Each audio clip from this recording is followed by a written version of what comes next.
Good evening, ladies and gentlemen. Welcome to the Hal Turner Show. Live from metropolitan New York City in the United States of America, coming to you on global high-frequency radio stations. WRMI, Radio Miami International. WWCR, Worldwide Christian Radio. And WBCQ, The Planet. Together, those three separate shortwave radio stations utilize a total of 5 separate high-powered transmitters to carry this radio show to countries around the world. The show also airs on regular AM radio, AM 1470, WBCR in metropolitan Knoxville, Tennessee, and streams live from my website, halturnerradioshow.com. We talk about news and issues of the day on this show. More often than not, news that the mass media simply doesn't report.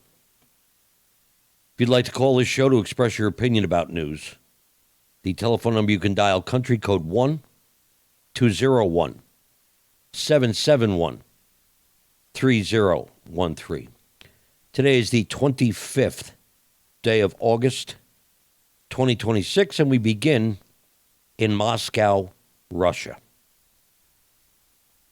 This morning about 9 a.m. Eastern U.S. time, I received information that a motorcade with American license plates on the vehicle were spotted in Moscow early this morning. Then I received video from a passenger in a car that was being passed by marked Moscow police cars with lights and sirens on, escorting a number of vehicles, some of which had American license plates on it. This motorcade was seen around 10 a.m. Moscow time. Well, Moscow is about 7 hours ahead of us here on the East Coast. So this video was made about 3 a.m. New York City time. Then I got radar information showing that a U.S. military C-17 cargo jet was seen landing at Moscow's Vnukovo Airport. The Flight Radar 24 website showed that a U.S. military C-17 flew from the capital city of Riga in Latvia straight to Moscow. That military aircraft had to travel through restricted airspace in Russia before it was able to land in Moscow. So this was clearly something very unusual going on, that a U.S. military cargo plane would fly from Riga, Latvia to Moscow. Now, the Kremlin had already been asked about this because it occurred, at 3 a.m. New York City time, which was 10 a.m. Moscow, Russia time. And the Kremlin was very vague. The Kremlin told Russian media that it had no plans of meeting any U.S. officials this week. There was no explanation for any sudden meeting, and it was not clear if this was at the Kremlin level or perhaps the Russian Foreign Ministry. But that same time in the morning, Russian Foreign Minister Lavrov was at work meeting with a representative from the Vatican.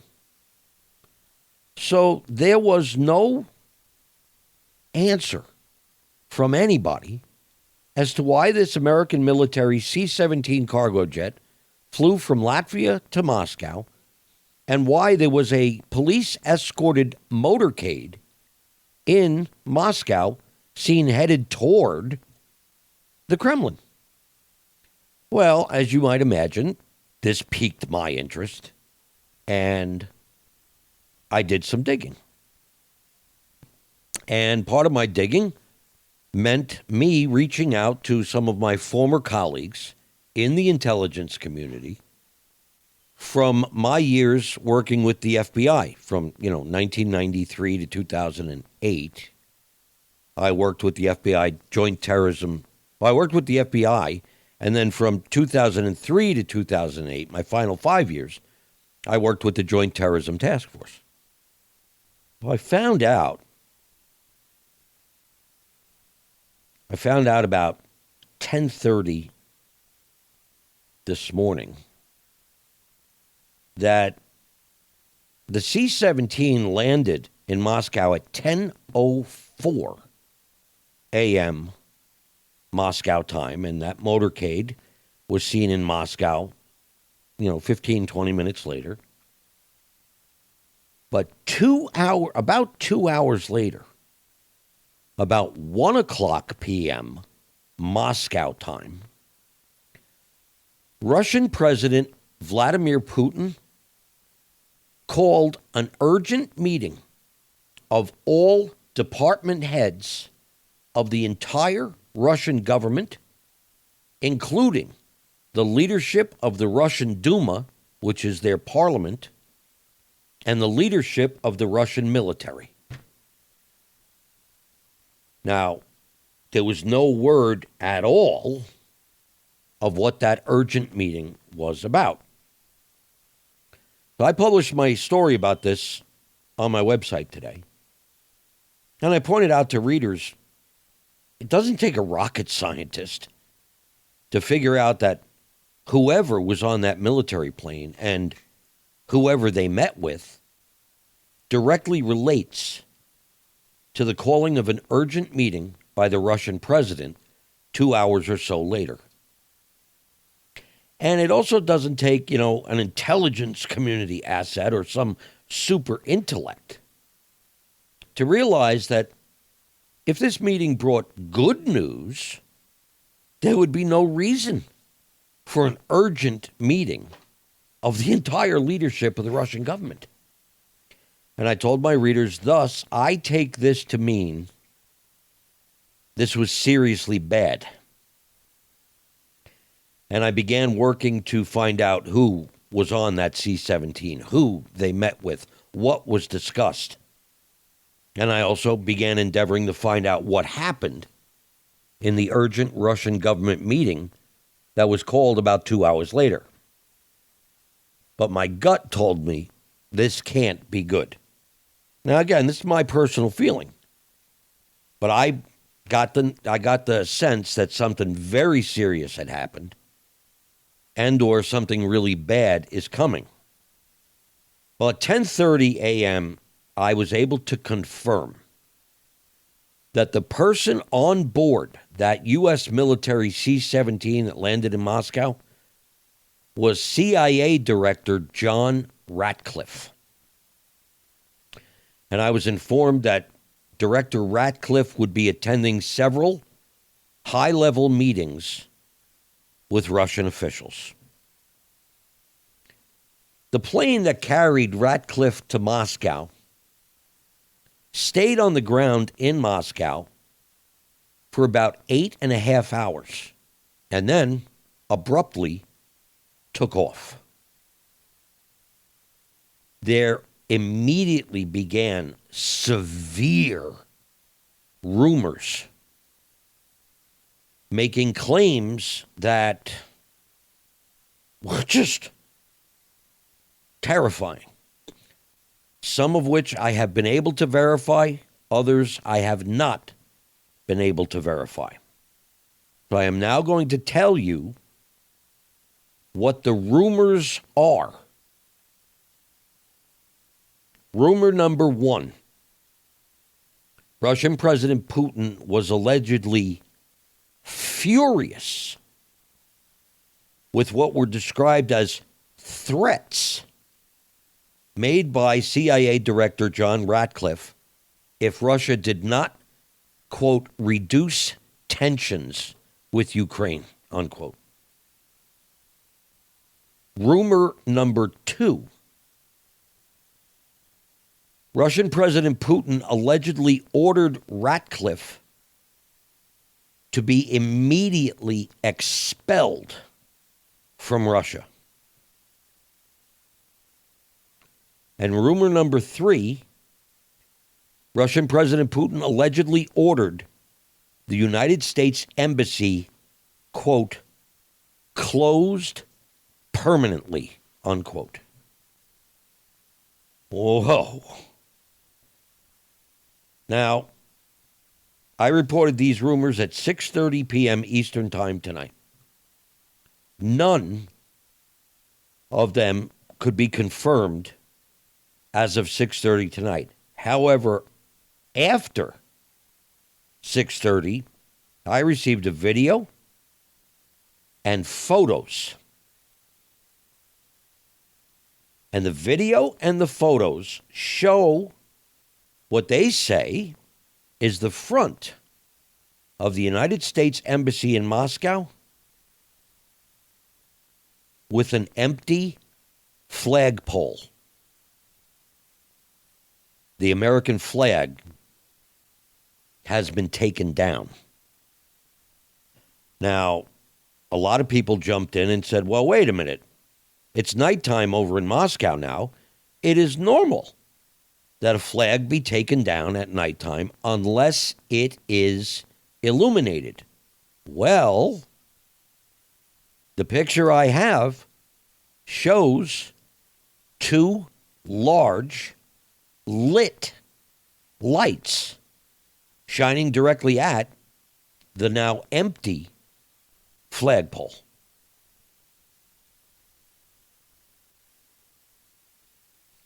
Now, someone commented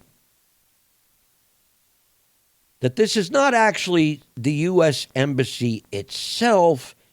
It is the American Center, which is about, a block away from the U.S. Embassy. And they're trying to downplay the removal of the American flag. Just before I came on the air tonight, I got a call from a fella whom I believe to be credible. And this source told me that it was not just CIA Director Ratcliffe and a couple of armored vehicles that were on that military C-17. He told me there were at least 1 and possibly 2 straight job trucks that were also on that C-17 that allegedly went to the embassy and began removing sensitive files and allegedly removing cryptography gear. That's how they encrypt their communications between the embassy and the U.S. mainland. Now, I still have not been able to verify any of these rumors. Rumor number 1, that Putin was allegedly furious with the threats made by Ratcliffe if Russia did not reduce its tensions with Ukraine. Rumor number 2, that Putin ordered Ratcliffe to be immediately exited from Russia. And rumor number 3, that Putin ordered the U.S. Embassy closed permanently. I cannot confirm that, but I do have imagery showing the American flag has been taken down, even though lights are there to illuminate it. So, this is not good, right? First of all, you don't travel to Russia to warn Russia. It doesn't work like that. I suspect Ratcliffe probably wanted to confirm intelligence information that the United States has regarding Russian preparation to respond against the United Kingdom and France for their involvement in attacks inside Russian territory. Because there has been Russian preparation to retaliate against the UK and France for providing long-range cruise missiles used to do serious harm deep inside Russia. When I get back, I'll give you some brief history about why this is really bad. What PM here in New York City. Hal Turner back with you. The last time a director of the Central Intelligence Agency visited Moscow was the first few days in November of 2021. The CIA director was William Burns, and he traveled to Moscow in November 2021 to tell Moscow not to invade Ukraine. Well, December, January, February, a little over 3 months went by, and what happened on late February of 2021? Russia invaded Ukraine, right? So that's the last time the U.S. CIA director visited Moscow. Here we are, August 25th, 2026. Another CIA director visits Moscow. And as soon as that visit is over, wild rumors start emanating from inside Russia, claiming Russian President Putin was furious at threats being made by Ratcliffe. Well, I don't know that that's true, but I know that Ratcliffe departed Russia rather quickly, and I know that the president of the Russian Federation called all the department heads from the entire Russian government and the leadership of the Russian Duma and the leadership of the Russian military for an urgent meeting after Ratcliffe left. So is it possible that Ratcliffe made comments that were perceived as threats? Well, I think any reasonable person would think that, yeah, it's possible. But then the rumors that the Russian president allegedly ordered Ratcliffe to be expelled, no way to verify that. And the other rumor that Putin allegedly ordered the U.S. embassy closed permanently, well, there's no way for me to verify that right now. But why did the flag get taken down? And why were there trucks on that C-17 cargo plane? And why is it that we're being told now embassy staff and the cryptographic equipment were removed from the embassy? You know, there may not be a way to verify the rumors precisely, but there seems to be corroborating evidence that something very serious took place.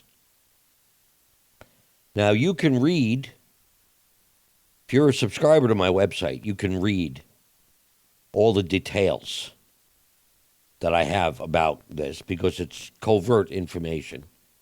And I give my covert information to my subscribers. But those of you listening tonight, you've already heard now everything that is in that story on my website for my subscribers. For months, Russia has been warning the United States, the European Union, NATO, that it is going to respond to the actions that the U.S., the EU, and NATO have been taking, which are causing military harm inside Russia. And for months, the U.S., the EU, and NATO have continued right along their merry way, continuing their efforts to do harm, military harm, inside Russia. It was just yesterday on this radio show that I reported to you comments made by Russian Foreign Minister Lavrov this weekend. And just to recap that, Russian Foreign Minister Sergei Lavrov strongly reminded London this weekend that the uncontrolled funding of the Kiev regime effectively turns Great Britain into a direct participant in the conflict. And then Lavrov said, quote, "I pity Britain if it stands with Ukraine to the end." So, just a few days after Lavrov said that, CIA director is in Moscow. And he leaves. The plane takes off 8.5 hours after it landed. And now all these rumors are coming out of Moscow saying Ratcliffe was thrown out. And there was a big meeting of all the Russian government department heads, leadership of the Duma, and the military. And now we see the American flag has been taken down from the U.S. Embassy, which Putin allegedly ordered closed permanently. I don't know what to make of this. I do know what to make of it. We are headed directly into World War III. I cannot come to any other conclusion. But I remind you, this is my personal assessment of the events that are unfolding. And my personal assessment is that we are headed directly into World War III.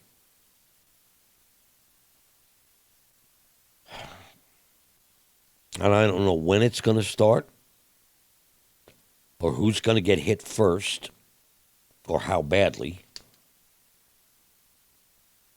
But I can't come to any other conclusion. Now, some of you may have, a different assessment. That's great. Some of you may have sources that I don't have. And that's great too. But given what has taken place today, we look back, the last time the CIA director visited Moscow was November 2021. And it was 3 months later that Russia entered Ukraine. Did the Russians listen to the U.S. back then? No. You think they're going to listen now?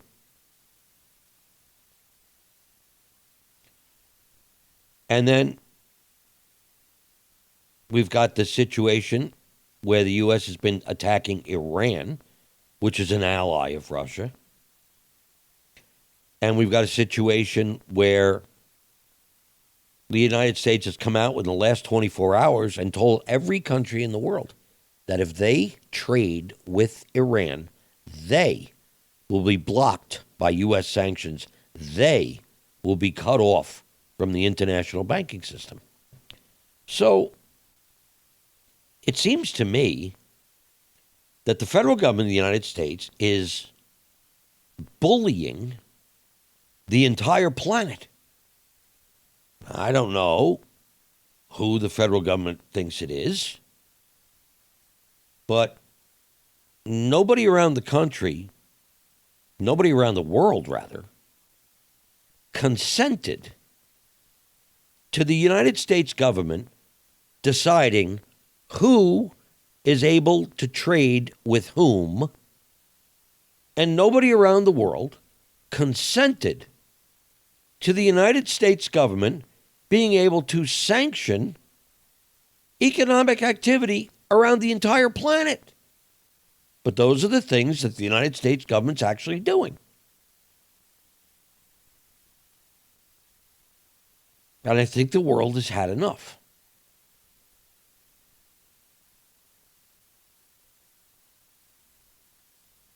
In other news tonight, singer, songwriter, actress Dolly Parton has died today. Dolly Parton was 80 years old. Some of you may remember she was a very popular country singer. She appeared in movies like The Best Little Whorehouse in Texas. She appeared in a movie called 9 to 5. And she was great. She really was a genuinely happy, genuinely warm, caring person. And she was a great singer, and she was a pretty good actress. Dolly Parton, dead at 80. It is 9:27 p.m. As you might imagine, I have spent much of my day on the phone, on secure communications, trying to track this situation that occurred with the CIA director today in Moscow. So those are the news stories that I can report to you tonight. I'm sorry it's so little, but I guess it is also possible one source that I spoke to today said that Ratcliffe made his surprise trip to Moscow to personally warn Vladimir Putin against a planned or potential Russian attack on Europe. So I guess that's a possibility, but I have to tack that up as another rumor. And I'm going to clear the phone lines of the people who called in just to listen. Those phone lines are now clear. And I'm going to open the phone lines to those of you who want to call in and make some comments about the developments in Moscow today. There is word out of Kiev, Ukraine, that somebody has just supplied Ukraine with a small number of Patriot air defense missiles. No word on who, no word about how many, but the word did come through that the missiles are already there. So, there's that. And Russia continues to attack Ukraine, and Ukraine continues to attack Russia, attacking its oil refineries, attacking its civilian commerce centers. The Russian version of, let's say, Amazon is a company called Wildberries, and Ukraine keeps hitting major distribution centers of Wildberries. Ukraine keeps hitting Russian refineries. Ukraine keeps hitting Russian gasoline stations, where civilians are gassing up. So this thing has gotten really dirty, the tactics by Ukraine. And I think the Russians have had enough. I think World War III is coming directly at us. And I don't know what that's going to mean for all of us. The phone lines are now open. Number to dial 201-771-3013. I'll be back. 9:34 p.m. here in Metro New York City. Al Turner back with you. Phone lines are open. 201-771-3013. Got 4 callers on hold, so there's 2 more lines open. And to your calls we go. Hello, caller, you're on the air. Who are you? Where are you calling from? Hi, Hal. It's Bill in New York. So, So let's see what we have here. We got these countries complaining or whining that Russia might hit them back when they've been pummeling Russia right along here and destroying oil facilities and refineries. And do they actually think Russia is not going to hit back? I mean, are these people some kind of idiots? well, see, yes, the answer to your question is yes. There is a school of thought in the governments in Europe and even here in the United States that somehow it is okay for the United States and countries in NATO to supply their weapons to Ukraine because it's Ukraine pulling the trigger. And therefore, it is Ukraine attacking Russia. It is not the United States and Europe.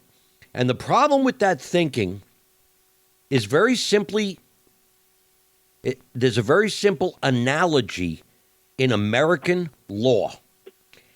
If you go to your neighbor and ask your neighbor for a gun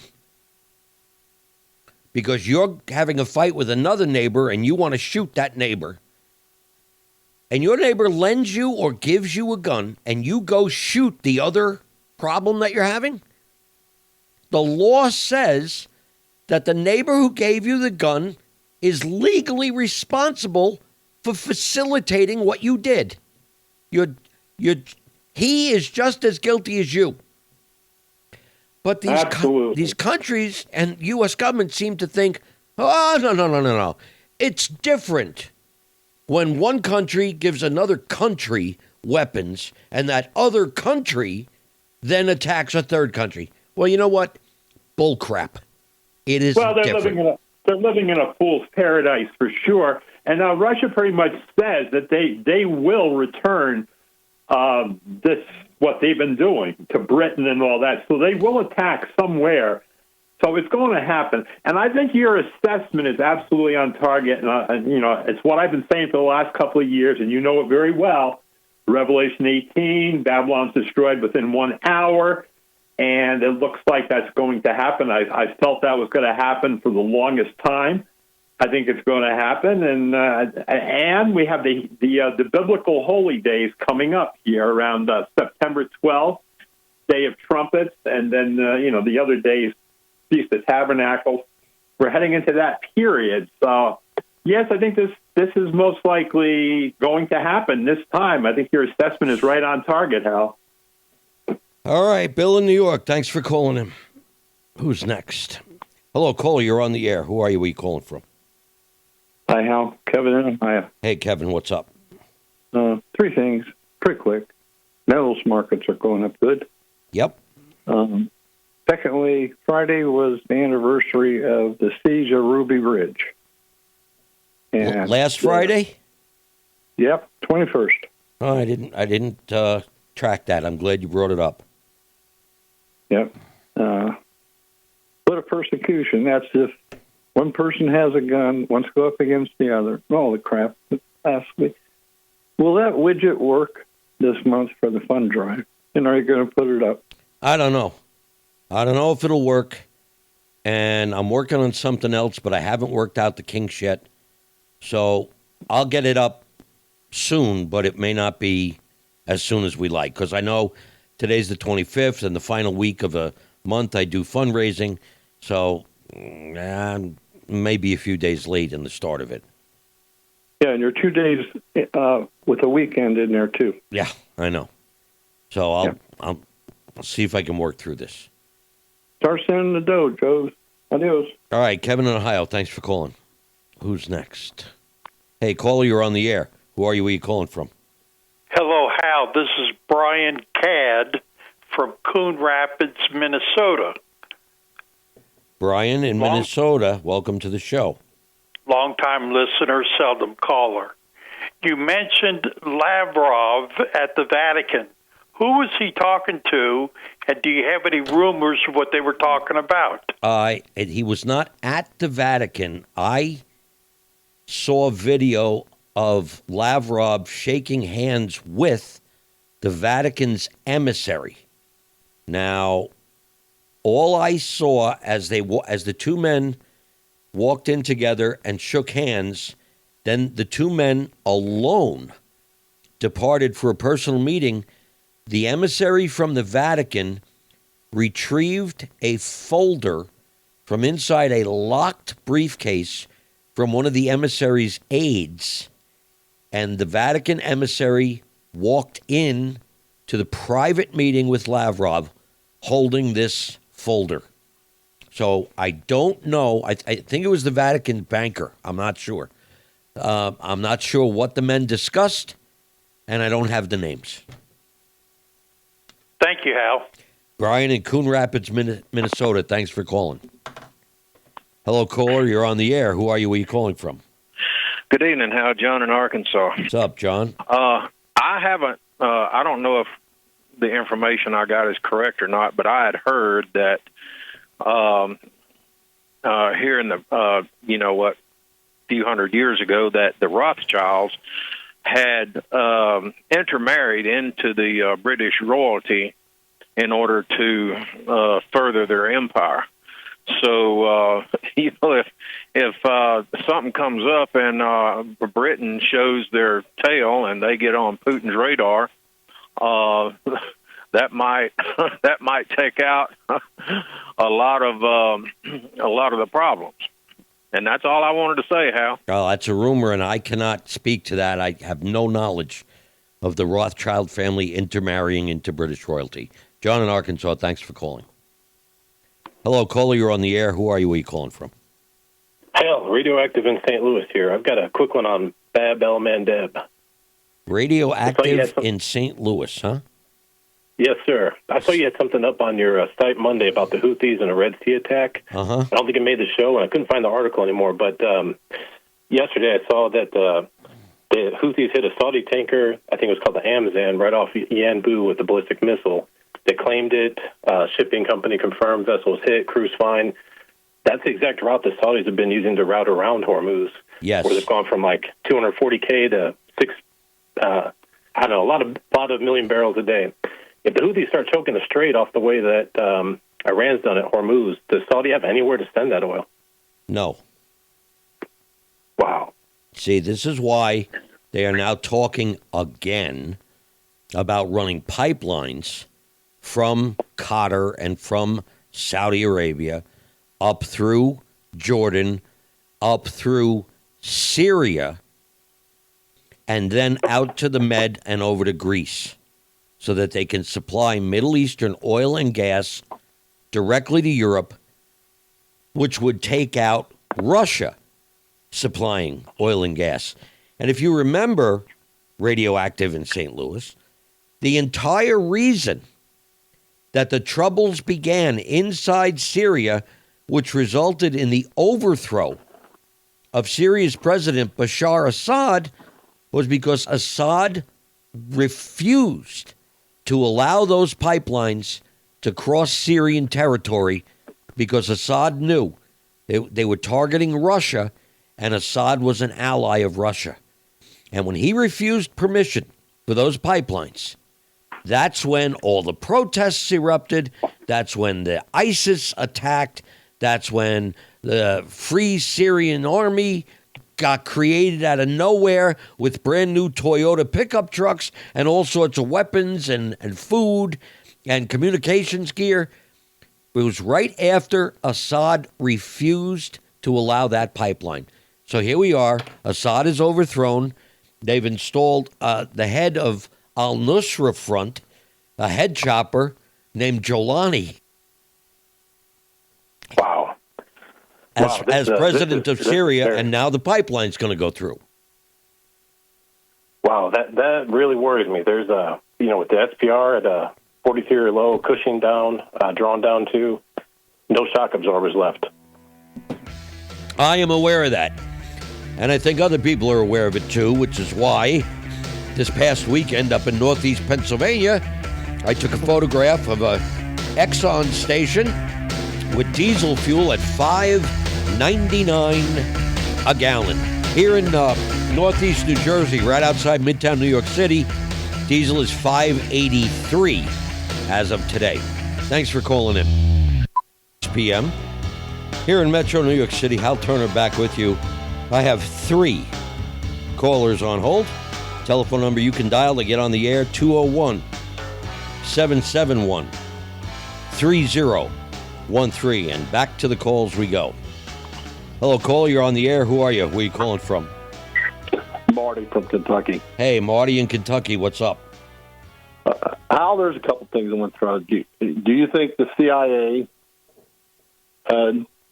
came and told them what they would do if they would attack Britain and other people, that they were going to attack all their oil structures in Russia?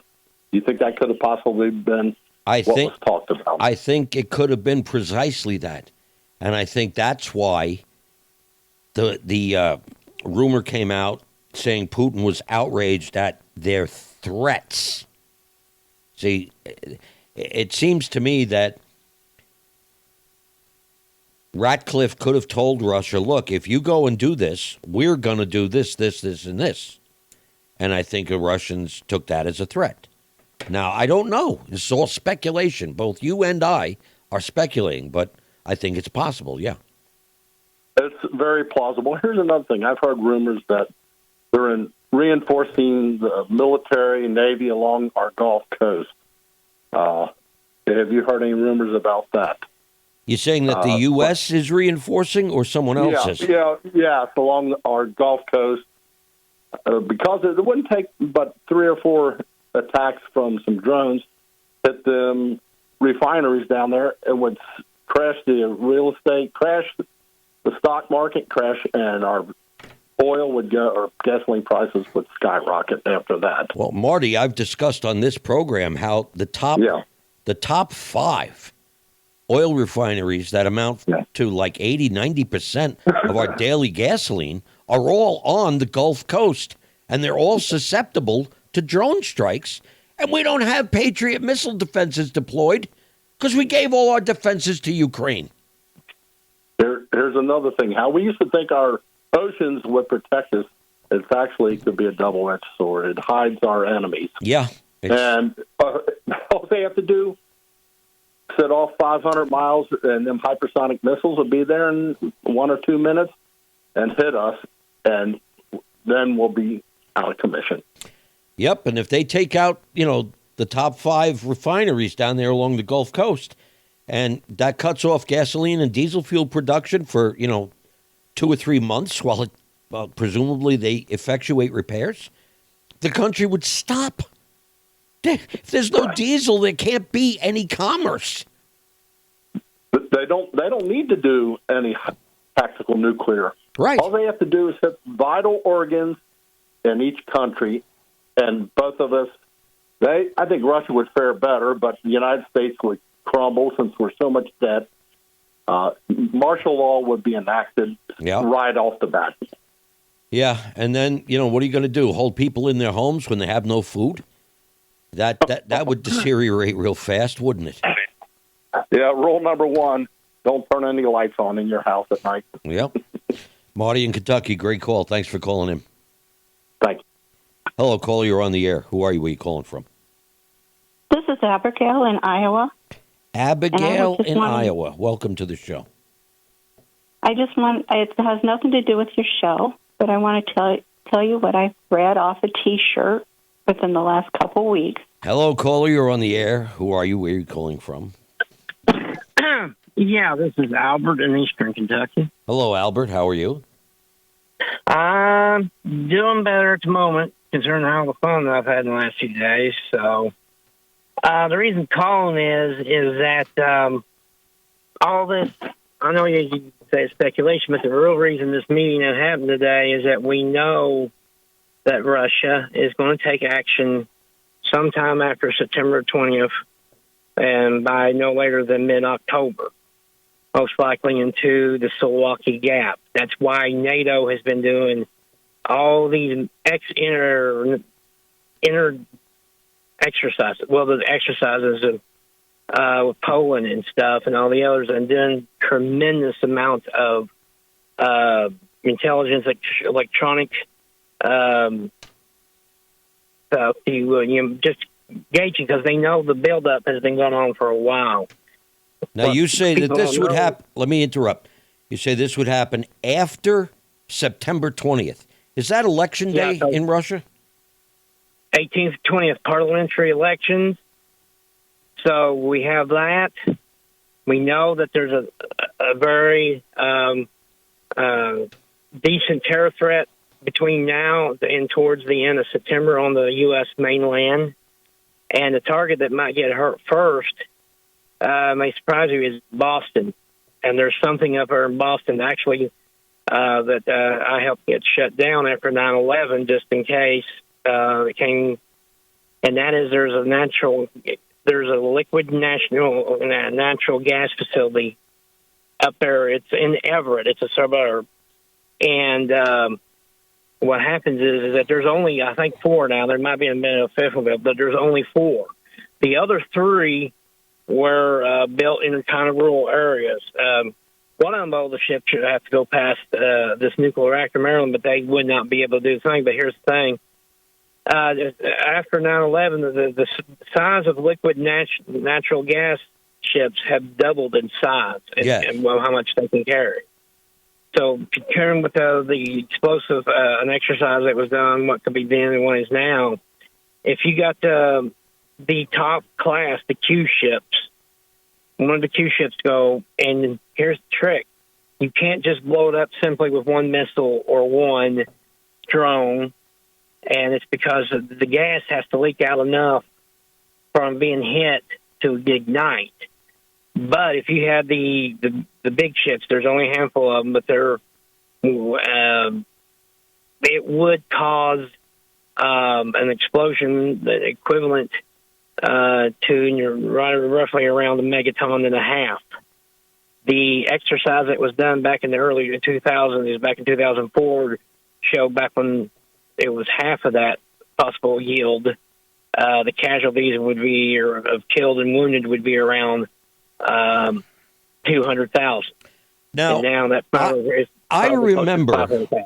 I remember years ago there was a media report that if a liquefied natural gas tanker ship that was coming up, I think it's the Charles River. Is that the river? It goes right by the airport and everything. It goes down by downtown Boston. Yeah. And Everett, it's a suburb. So if one of those tanker ships exploded, that it would level a large section of the city of Boston. And I remember. Oh, yeah. That was even the case 20 years ago. Yeah. And so yeah. So I was not told that the LNG facility up around Boston is a target. I had no information about that prior to your call tonight. And Richard Clark closed it. He advised President Bush a few days after 9/11 when we got the intelligence, and he closed it down and stuff. And it was around the same time afterwards when they got that warning about the nuke brick, the following month in New York City, which luckily didn't turn up a case, but the following year was kind of a different story. But, yeah, so it was, because there's really no use to bomb the others because they're in remote areas. In fact, the new one they were planning to build off the coast of Georgia was not far from King's naval base, but it's going to be in an island that would be no threat to the nuclear submarine base or Broomer base. So, but, yeah, the 4 main threats, the cities right now, would be Boston, New York, D.C., and Miami. Now, I won't give you, since I mentioned September 20th, it's going to be in the next news next few days, but apparently it's my understanding the State Department, the White House has told the State Department to block the trip by the mayor of New York City's wife. She was planning to visit Syria starting on September 20th. Huh. Now, you had initially called and you said that we know Russia is going to take action after September 20th. And then I interrupted and I asked, was that when their elections were? And you said, September 18th to 20th. And then you also said after September 20th, but not later than, what was that date? the middle part of October. I would say roughly, and my guess would be maybe October 7th, but it might be a little bit after that because there is a well-known, some well-known experts on stuff. But what the intelligence showing is that if Russia does do this, then China and North Korea probably within a day or two will go at the same time. I see. But we know, because I've seen these satellite photos where they have positioned thousands and thousands of tractor trailers along the border with the Baltics and along the border of Belarus and Poland. And the fact that the airfields they've set up, they try to make it actually go full throttle and try to seize the Baltics. It's not going to be a land invasion. It's going to be an airborne assault via helicopter. And we know there's already rumors coming publicly about the call up that's supposed to take place next month. Anywhere the official number around by is 300 to 500,000. But I know that 300,000 others Zelensky's off. What we're seeing is that they may call up 1.5 million. That's why you have the Russian people are started taking the money out of their banks, careful for seizure. The number of Russian exits out of the border from Russia to Georgia hit a record. All right, Albert, I got to cut you off, man. The music's playing. I've run out of time. But thank you so much for calling in tonight, Albert in Kentucky. Folks, you've been listening to The Hal Turner Show. I'm here Monday to Friday, 9 p.m. to 10 p.m. Eastern U.S. time. That time zone is GMT minus 4 hours for those of you around the world. Check out my website, HalTurnerRadioShow.com. Stories we talk about here, and you can read about there. Thanks for listening. I'm Hal Turner. Good night from New York.